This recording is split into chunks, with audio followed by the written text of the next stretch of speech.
ولو أننا نزلنا إليهم الملائكة وكلمهم الموتى وحشرنا عليهم كل شيء قبلا ما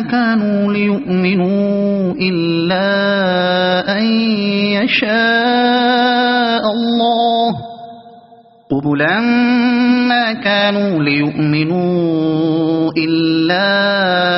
أن يشاء الله ولكن أكثرهم يجهلون وكذلك جعلنا لكل نبي عدوا شياطين الإنس والجن يوحي بعضهم إلى بعض زخرف القول غرورا ولو شاء ربك ما فعلوه فذرهم وما يفترون ولتصغى إليه أفئدة الذين لا يؤمنون بالآخرة وليرضوه وليقترفوا ما هم مقترفون أفغير الله أبتغي حكما وهو الذي أنزل إليكم الكتاب مفصلا والذين آتيناهم الكتاب يعلمون أنه منزل من ربك بالحق فلا تكونن من الممترين وتمت كلمة ربك صدقا وعدلا لا مبدل لكلماته وهو السميع العليم وإن تطع أكثر من في الأرض يضلوك عن سبيل الله إن يتبعون إلا الظن وإن هم إلا يخرصون إن ربك هو أعلم من يضل عن سبيله وهو أعلم بالمهتدين فكلوا مما ذكر اسم الله عليه إن كنتم بآياته مؤمنين وما لكم ألا تأكلوا مما ذكر اسم الله عليه وقد فصل لكم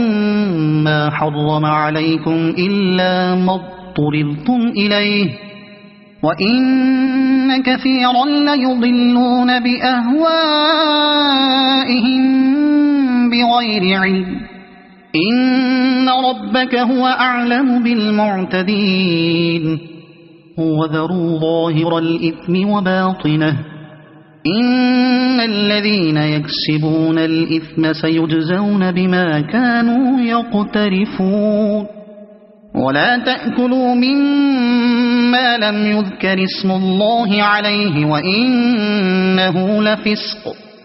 وإن الشياطين ليوحون إلى أوليائهم ليجادلوكم وإن أطعتموهم إنكم لمشركون أومن كان ميتا فأحييناه وجعلنا له نورا يمشي به في الناس كمن مثله في الظلمات ليس بخارج منها كذلك زين للكافرين ما كانوا يعملون وكذلك جعلنا في كل قرية أكابر مجرميها ليمكروا فيها وما يمكرون إلا بأنفسهم وما يشعرون وإذا جاءتهم آية قالوا لن نؤمن حتى نؤتى مثل ما أوتي رسل الله الله أعلم حيث يجعل رسالته سيصيب الذين أجرموا صغار عند الله وعذاب شديد بما كانوا يمكرون فمن يرد الله أن يهديه يشرح صدره للإسلام ومن يرد أن يضله يجعل صدره ضيقا حرجا كأنما يصعد في السماء كذلك يجعل الله الرجس على الذين لا يؤمنون وهذا صراط ربك مستقيما قد فصلنا الآيات لقوم يذكرون لهم دار السلام عند ربهم وهو وليهم بما كانوا يعملون ويوم يحشرهم جميعا يا معشر الجن قد استكثرتم من الإنس وقال أولياؤهم من الإنس ربنا استمتع بعضنا ببعض وبلغنا أجلنا الذي أجلت لنا قال النار مثواكم خالدين فيها إلا ما شاء الله إن ربك حكيم عليم وكذلك نولي بعض الظالمين بعضا بما كانوا يكسبون يا معشر الجن والإنس ألم يأتكم رسل منكم يقصون عليكم آياتي وينذرونكم لقاء يومكم هذا قالوا شهدنا على أنفسنا وغرتهم الحياة الدنيا وشهدوا على أنفسهم أنهم كانوا كافرين ذلك أن لم يكن ربك مهلك القرى بظلم وأهلها غافلون ولكل درجات مما عملوا وما ربك بغافل عما يعملون وربك الغني ذو الرحمة إن يشأ يذهبكم ويستخلف من بعدكم ما يشاء كما أنشأكم من ذرية قوم آخرين إنما توعدون لآت وما أنتم بمعجزين قل يا قوم اعملوا على مكانتكم إني عامل فسوف تعلمون من تكون له عاقبة الدار إنه لا يفلح الظالمون وجعلوا لله مما ذرأ من الحرث والأنعام نصيبا فقالوا هذا لله بزعمهم وهذا لشركائنا فما كان لشركائهم فلا يصل إلى الله وما كان لله فهو يصل إلى شركائهم ساء ما يحكمون وكذلك زين لكثير من المشركين قتل أولادهم شركاؤهم ليرضوهم وليلبسوا عليهم دينهم ولو شاء الله ما فعلوه فذرهم وما يفترون وقالوا هذه أنعام وحرث حجر لا يطعمها إلا من نشاء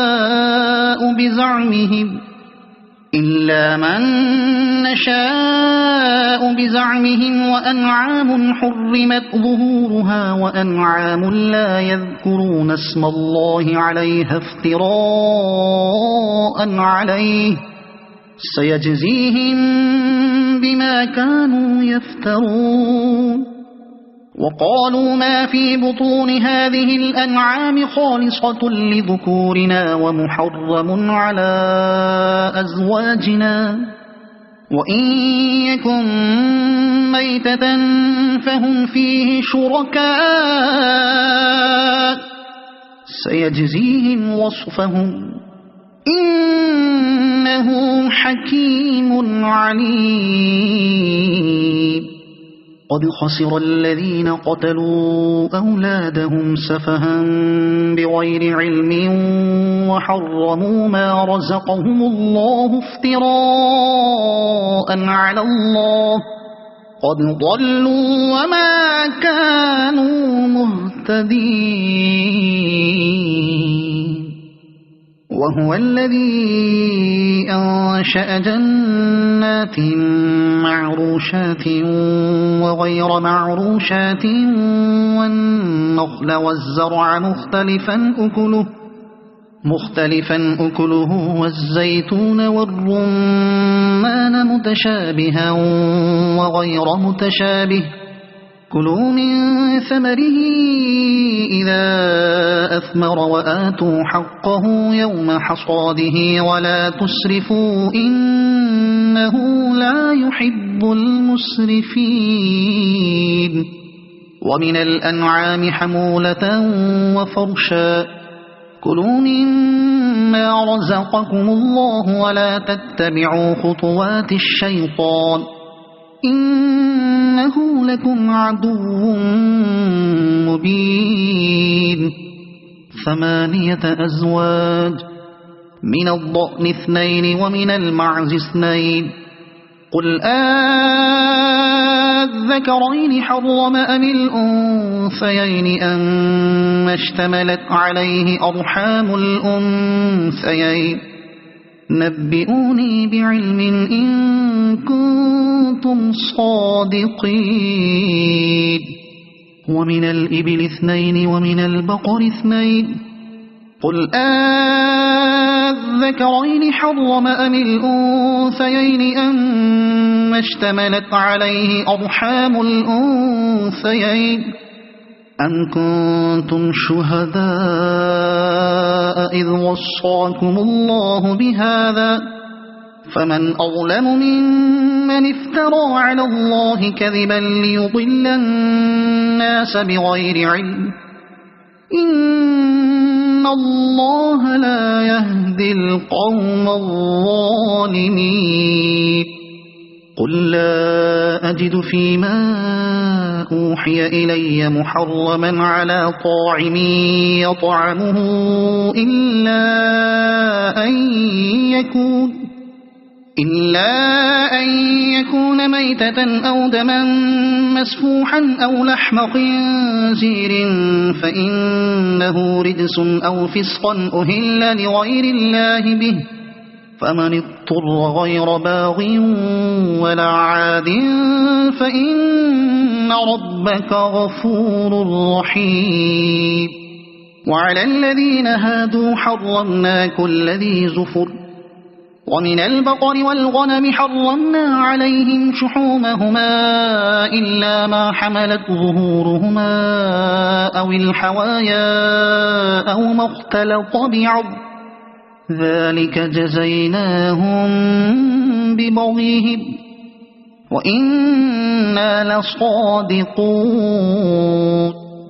فإن كذبوك فقل ربكم ذو رحمة واسعة ولا يرد بأسه عن القوم المجرمين سيقول الذين أشركوا لو شاء الله ما أشركنا ولا آباؤنا ولا حرمنا من شيء كذلك كذب الذين من قبلهم حتى ذاقوا بأسنا قل هل عندكم من علم فتخرجوه لنا إن تتبعون إلا الظن وإن أنتم إلا تخرصون قل فلله الحجة البالغة فلو شاء لهداكم أجمعين قل هلم شهداءكم الذين يشهدون أن الله حرم هذا فإن شهدوا فلا تشهد معهم ولا تتبع أهواء الذين كذبوا بآياتنا والذين لا يؤمنون بالآخرة وهم بربهم يعدلون قل تعالوا أتل ما حرم ربكم عليكم ألا تشركوا به شيئا وبالوالدين إحسانا ولا تقتلوا أولادكم من إملاق نحن نرزقكم وإياهم ولا تقربوا الفواحش ما ظهر منها وما بطن ولا تقتلوا النفس التي حرم الله إلا بالحق ذلكم وصاكم به لعلكم تعقلون ولا تقربوا مال اليتيم إلا بالتي هي أحسن حتى يبلغ أشده وأوفوا الكيل والميزان بالقسط لا نكلف نفسا إلا وسعها وإذا قلتم فاعدلوا ولو كان ذا قربى وبعهد الله أوفوا ذلكم وصاكم به لعلكم تذكرون وأن هذا صراطي مستقيما فاتبعوه ولا تتبعوا السبل فتفرق بكم عن سبيله ذلكم وصاكم به لعلكم تتقون ثم آتينا موسى الكتاب تماما على الذي أحسن وتفصيلا لكل شيء وهدى ورحمة لعلهم بلقاء ربهم يؤمنون وهذا كتاب أنزلناه مبارك فاتبعوه واتقوا لعلكم ترحمون أن تقولوا إنما أنزل الكتاب على طائفتين من قبلنا وإن كنا عن دراستهم لغافلين أو تقولوا لو أنا أنزل علينا الكتاب لكنا أهدى منهم فقد جاءكم بينة من ربكم وهدى ورحمة فمن أظلم ممن كذب بآيات الله وصدف عنها سنجزي الذين يصدفون عن آياتنا سوء العذاب بما كانوا يصدفون هل ينظرون إلا أن تأتيهم الملائكة أو يأتي ربك أو يأتي بعض آيات ربك يوم يأتي بعض آيات ربك لا ينفع نفسا إيمانها لم تكن آمنت من قبل أو كسبت في إيمانها خيرا قل انتظروا إنا منتظرون إن الذين فرقوا دينهم وكانوا شيعا لست منهم في شيء إنما أمرهم إلى الله ثم ينبئهم بما كانوا يفعلون من جاء بالحسنة فله عشر أمثالها ومن جاء بالسيئة فلا يجزى إلا مثلها وهم لا يظلمون قل إنني هداني ربي إلى صراط مستقيم دينا قيما ملة إبراهيم حنيفا وما كان من المشركين قل إن صلاتي ونسكي ومحياي ومماتي لله رب العالمين لا شريك له وبذلك أمرت وأنا أول المسلمين قل أغير الله أبغي ربا وهو رب كل شيء ولا تكسب كل نفس إلا عليها ولا تزر وازرة وزر أخرى ثم إلى ربكم مرجعكم فينبئكم بما كنتم فيه تختلفون وهو الذي جعلكم خلائف الأرض ورفع بعضكم فوق بعض درجات ليبلوكم فيما آتاكم إن ربك سريع العقاب وإنه لغفور رحيم الله الرحمن الرحيم ألف لام ميم صاد كتاب أنزل إليك فلا يكن في صدرك حرج منه لتنذر به وذكرى للمؤمنين اتبعوا ما أنزل إليكم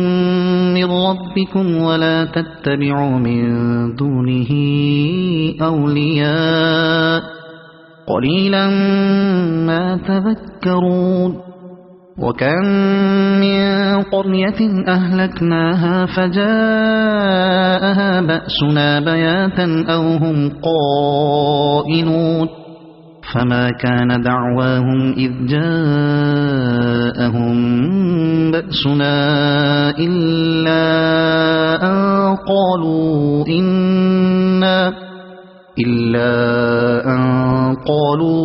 إنا كنا ظالمين فلنسألن الذين أرسل إليهم ولنسألن المرسلين فلنقصن عليهم بعلم وما كنا غائبين والوزن يومئذ الحق فمن ثقلت موازينه فأولئك هم المفلحون ومن خفت موازينه فأولئك الذين خسروا أنفسهم بما كانوا بآياتنا يظلمون ولقد مكناكم في الأرض وجعلنا لكم فيها معايش قليلا ما تشكرون ولقد خلقناكم ثم صورناكم ثم قلنا للملائكة اسجدوا لآدم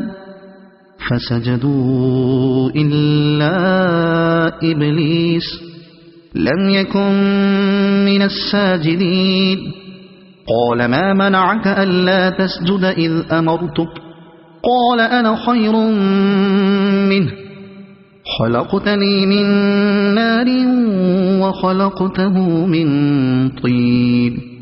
قال فاهبط منها فما يكون لك أن تتكبر فيها فاخرج إنك من الصاغرين قال أنظرني إلى يوم يبعثون قال إنك من المنظرين قال فبما أغويتني لأقعدن لهم صراطك المستقيم ثم لآتينهم من بين أيديهم ومن خلفهم وعن أيمانهم وعن شمائلهم ولا تجد أكثرهم شاكرين قال اخرج منها مذءوما مدحورا لمن تبعك منهم لأملأن جهنم منكم أجمعين ويا آدم اسكن أنت وزوجك الجنة فكلا من حيث شئتما ولا تقربا هذه الشجرة فتكونا من الظالمين. فوسوس لهما الشيطان ليبدي لهما ما وري عنهما من سوآتهما وقال ما نهاكما ربكما عن هذه الشجرة إلا أن تكونا ملكين أو تكونا من الخالدين. وقاسمهما إني لكما لمن الناصحين فدلاهما بغرور. فلما ذاقا الشجرة بدت لهما سوآتهما وطفقا يخصفان عليهما من ورق الجنة وناداهما ربهما ألم أنهكما عن تلكما الشجرة وأقل لكما إن الشيطان لكما عدو مبين. قالا ربنا ظلمنا أنفسنا وإن لم تغفر لنا وترحمنا لنكونن من الخاسرين. قال اهبطوا بعضكم لبعض عدو ولكم في الأرض مستقر ومتاع إلى حين. قال فيها تحيون وفيها تموتون ومنها تخرجون. يا بني آدم قد أنزلنا عليكم لباسا يواري سوآتكم وريشا ولباس التقوى ذلك خير ذلك من آيات الله لعلهم يذكرون. يا بني آدم لا يفتننكم الشيطان كما أخرج أبويكم من الجنة ينزع عنهما لباسهما ليريهما سوآتهما إنه يراكم هو وقبيله من حيث لا ترونهم إنا جعلنا الشياطين أولياء للذين لا يؤمنون. وإذا فعلوا فاحشة قالوا وجدنا عليها آباءنا والله أمرنا بها. قل إن الله لا يأمر بالفحشاء أتقولون على الله ما لا تعلمون. قل أمر ربي بالقسط وأقيموا وجوهكم عند كل مسجد وادعوه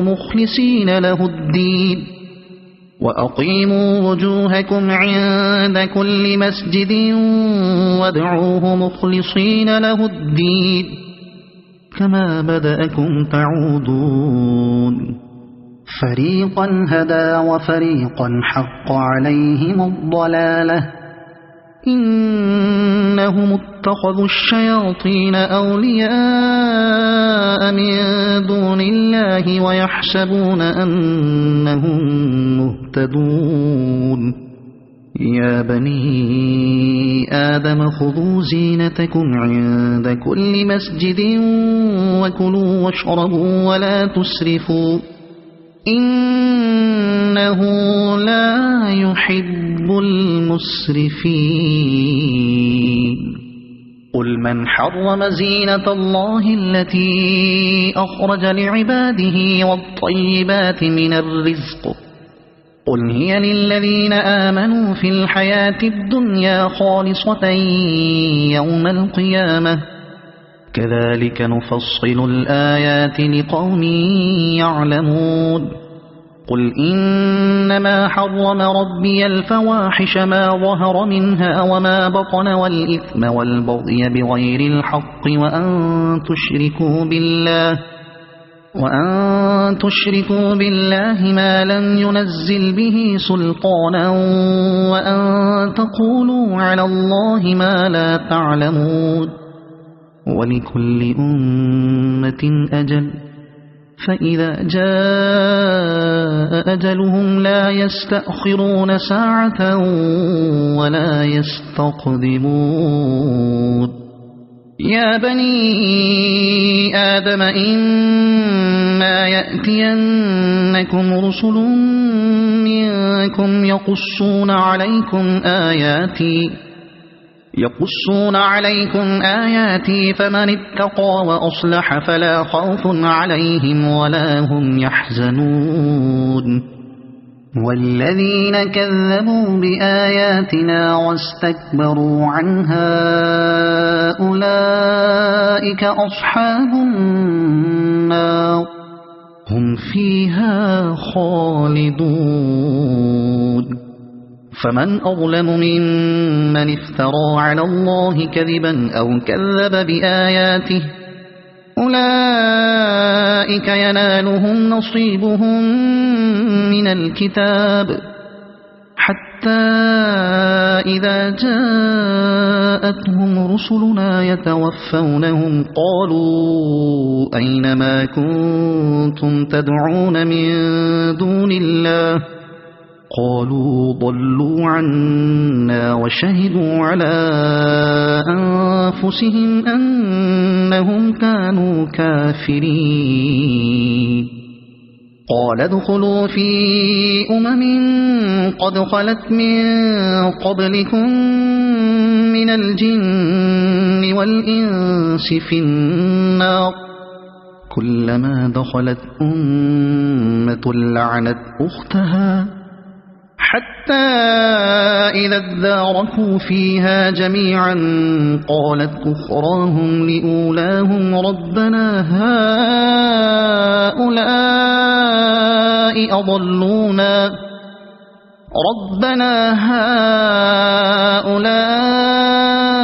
أضلونا فآتهم عذابا ضعفا من النار قال لكل ضعف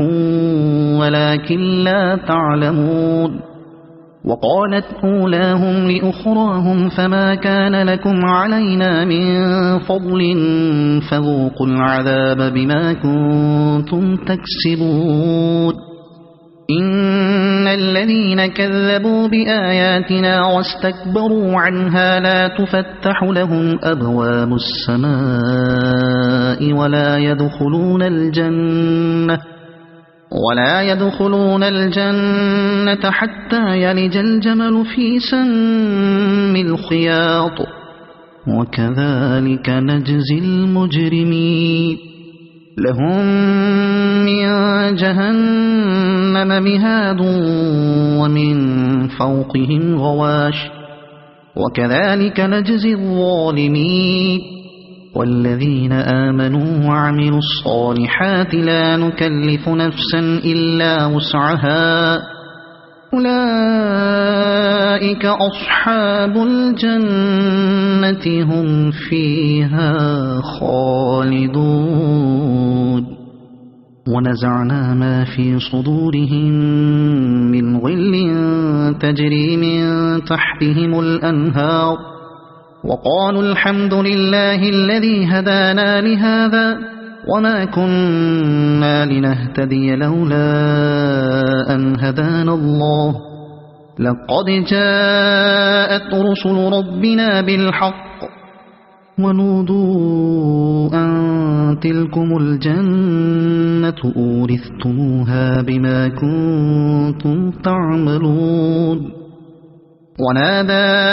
أصحاب الجنة أصحاب النار أن قد وجدنا ما وعدنا ربنا حقا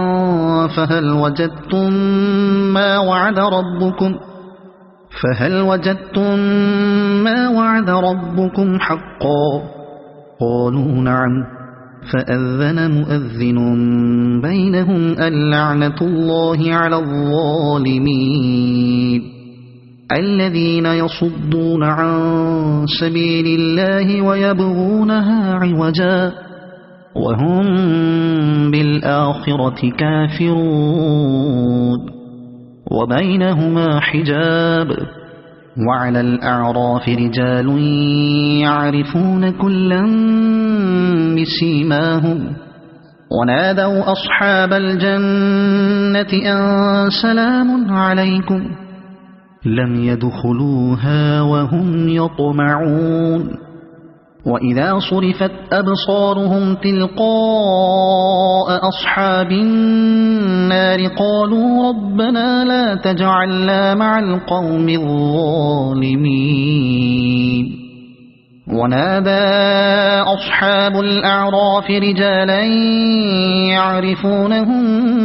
بسيماهم قالوا ما أغنى عنكم جمعكم وما كنتم تستكبرون أهؤلاء الذين أقسمتم لا ينالهم الله برحمة ادخلوا الجنة لا خوف عليكم ولا أنتم تحزنون ونادى أصحاب النار أصحاب الجنة أن أفيضوا علينا من الماء أو مما رزقكم الله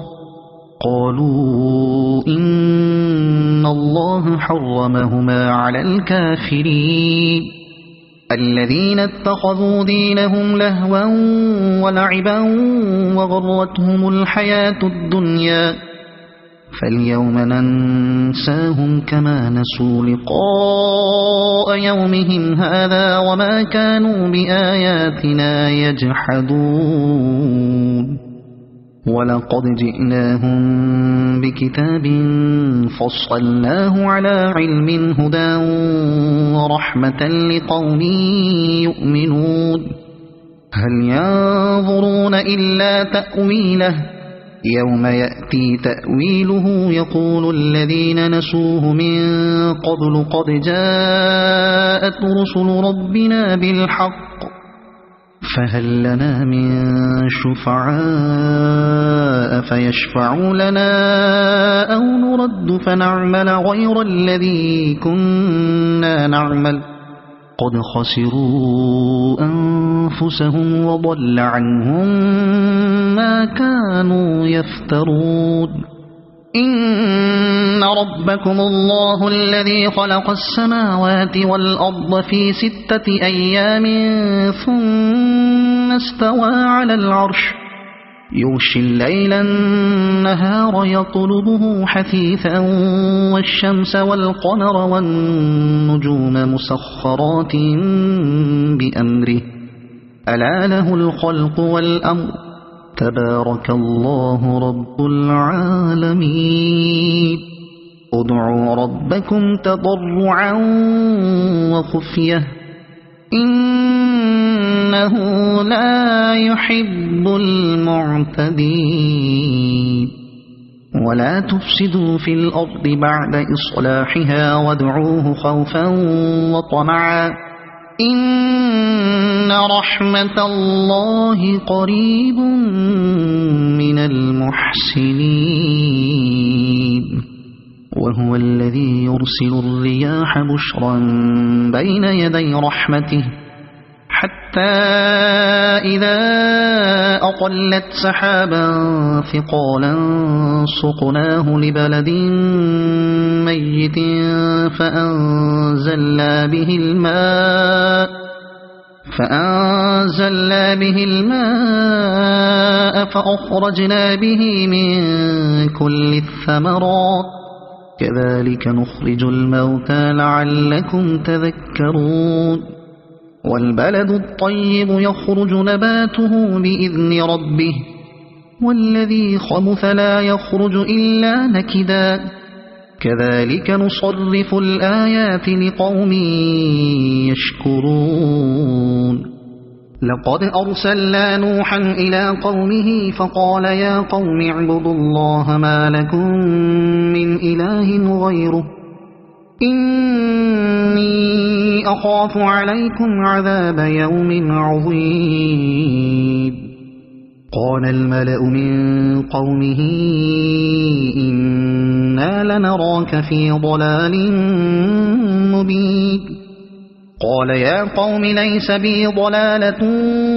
ولكني رسول من رب العالمين أبلغكم رسالات ربي وأنصح لكم وأعلم من الله ما لا تعلمون أوعجبتم أن جاءكم ذكر من ربكم على رجل منكم لينذركم ولتتقوا ولعلكم ترحمون فكذبوه فأنجيناه والذين معه في الفلك وأغرقنا الذين كذبوا بآياتنا إنهم كانوا قوما عمين وإلى عاد أخاهم هودا قال يا قوم اعبدوا الله ما لكم من إله غيره أفلا تتقون قال الملأ الذين كفروا من قومه إنا لنراك في سفاهة وإنا لنظنك من الكاذبين قال يا قوم ليس بي سفاهة ولكني رسول من رب العالمين أبلغكم رسالات ربي وأنا لكم ناصح أمين أوعجبتم أن جاءكم ذكر من ربكم على رجل منكم لينذركم واذكروا إذ جعلكم خلفاء من بعد قوم نوح وزادكم في الخلق بسطة فاذكروا آلاء الله لعلكم تفلحون قالوا أجئتنا لنعبد الله وحده ونذر ما كان يعبد آباؤنا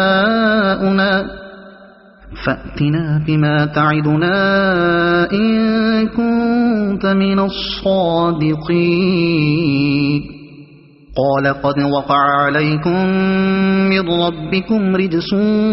وغضب أتجادلونني في أسماء سميتموها أنتم وآباؤكم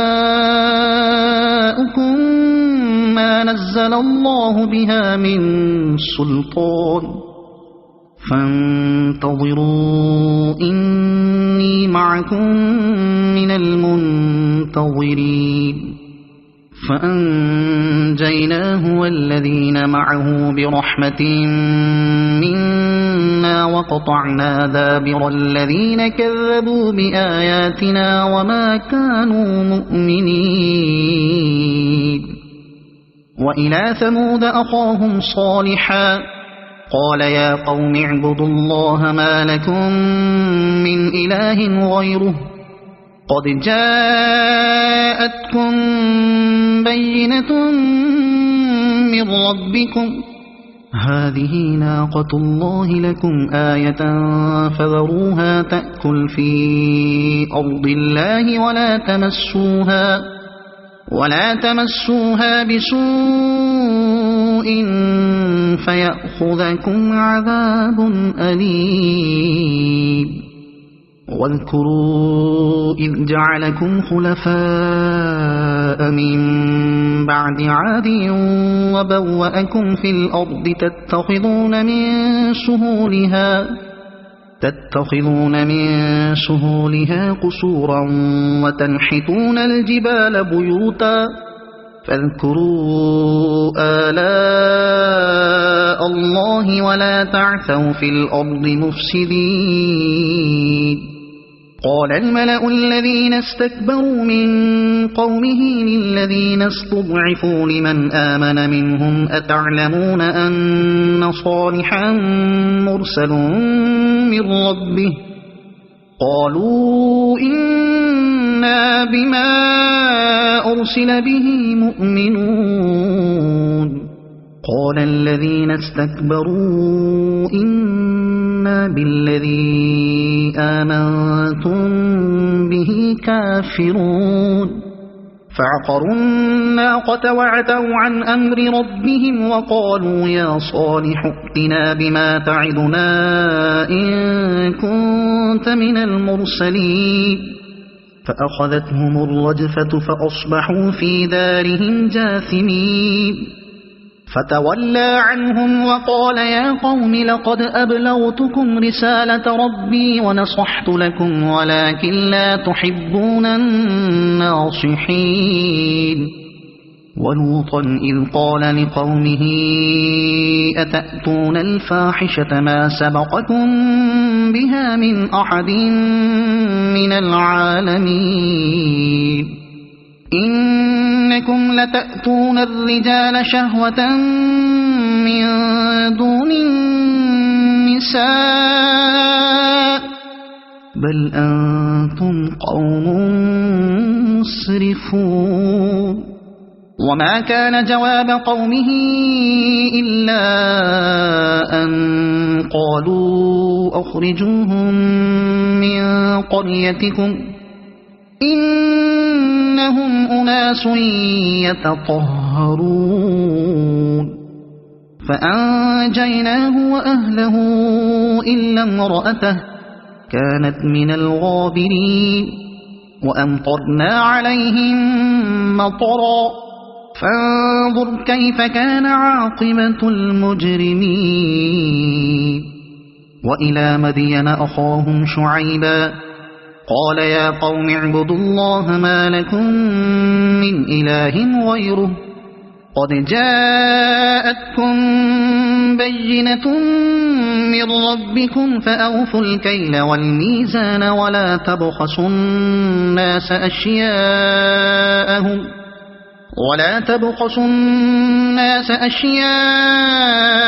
ولا تفسدوا في الأرض بعد إصلاحها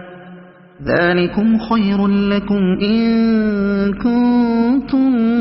مؤمنين ولا تقعدوا بكل صراط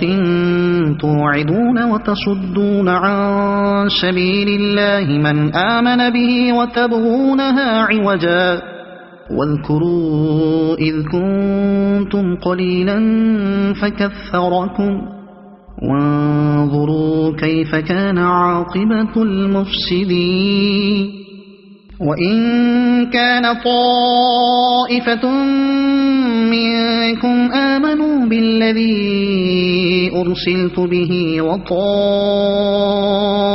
لم يؤمنوا فاصبروا حتى يحكم الله بيننا وهو خير الحاكمين